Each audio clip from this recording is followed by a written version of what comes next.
In 1783, Charles Byrne stumbled across a piece of information that shook him to his bones, literally. And he spent his final years in paranoia because he knew they wanted something that only he could provide. Charles Byrne became somewhat of a celebrity. He suffered from gigantism, which is a condition where excess growth hormone causes enlarged bones and an abnormally tall stature.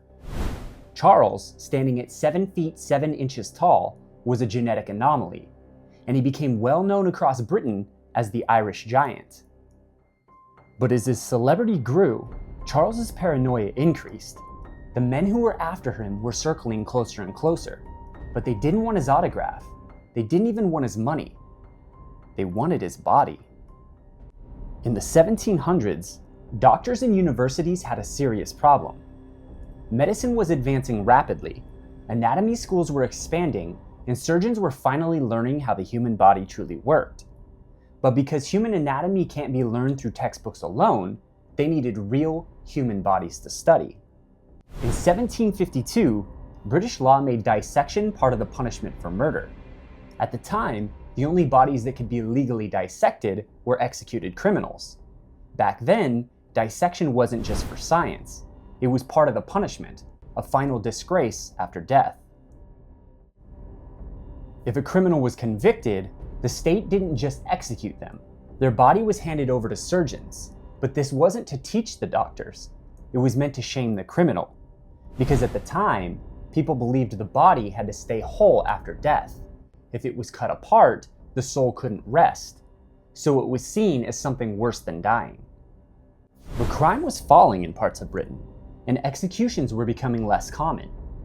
Doctors needed real bodies.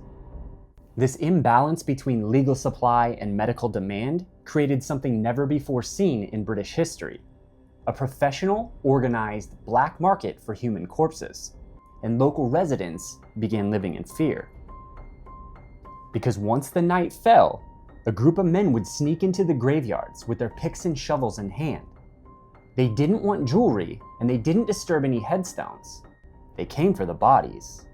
They dug up the graves of freshly buried bodies, taking only the corpse. They stripped the body of all its clothing and belongings, filled the hole back in, and left.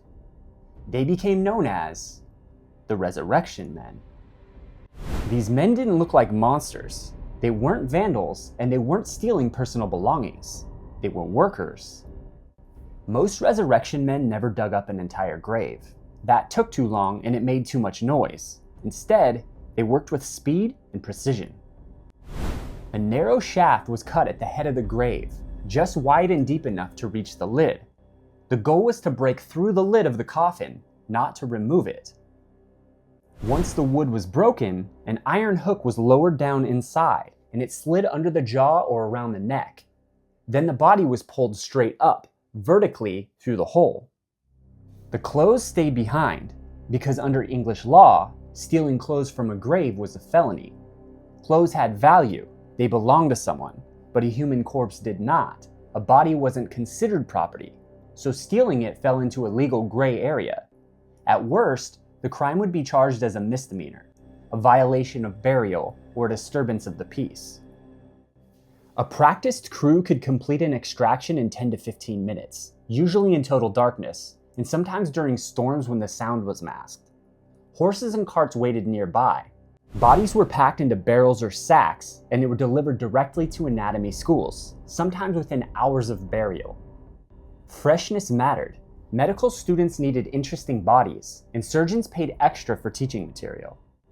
A recently buried adult body could sell for amounts that were equivalent to several months or even a year of a laborer's wages, depending on demand, condition, and the season. Children fetched less, adults fetched more. Bodies with visible disease or deformities could bring in premium prices. But unusual skeletons in rare conditions, like that of Charles Byrne, could bring in life-changing money. Charles Byrne, at over 7 feet tall, was famous in life but became terrified of what would happen to his body after death. He learned that, at the time, anatomists were desperately seeking rare bodies, especially those with genetic deformities. He knew giants were rare. He knew that once he died, his corpse would be worth a fortune to anatomy schools. So Byrne made one last request before his death in 1783, that his body be sealed in a lead coffin and buried at sea so it could never be dissected. No grave, no dissection, no doctors. His friends attempted to honor his final wish. They placed his body in a lead coffin and prepared it for transport to the coast. But the resurrection men were already waiting. Before Byrne could be buried, the resurrection men already made their move. They bribed the guards watching Byrne's corpse, money changed hands, and the body disappeared. The thieves tricked the coffin transporters by replacing Byrne's corpse with heavy weights. From the outside, nothing seemed wrong. The coffin still felt full. The guards had done their job, at least on paper. But Byrne's body was already gone. Instead of the sea, his body was delivered straight to John Hunter, one of the most famous surgeons and anatomists in Britain. Hunter was obsessed with rare bodies. He believed anatomy was the key to understanding life itself. And he was willing to pay. Hunter reportedly paid more than most laborers earned over an entire lifetime. Hunter dissected Byrne's corpse. His flesh was removed, his bones were cleaned, and the giant was reduced to a specimen. His skeleton still exists today in the Hunterian Museum. For centuries, it stood upright as a spectacle, like a teaching tool, and a triumph of anatomy. But recently, it was removed from public display after years of pressure from historians, ethicists, and medical professionals. Some argue that it's an important medical artifact. Others argue it should finally be laid to rest, as Byrne had requested. What makes Byrne's case so disturbing isn't the dissection itself. Medicine has always studied the dead. It's how the body was taken. Byrne tried to say no, and no one listened. His fear was justified. His burial request was simple, and it failed because the system around him valued knowledge and money more than a dying man's final wish. The case of Charles Byrne is still debated today, and it acts as yet another reminder that history is sicker than fiction. This isn't legend. This is sick history.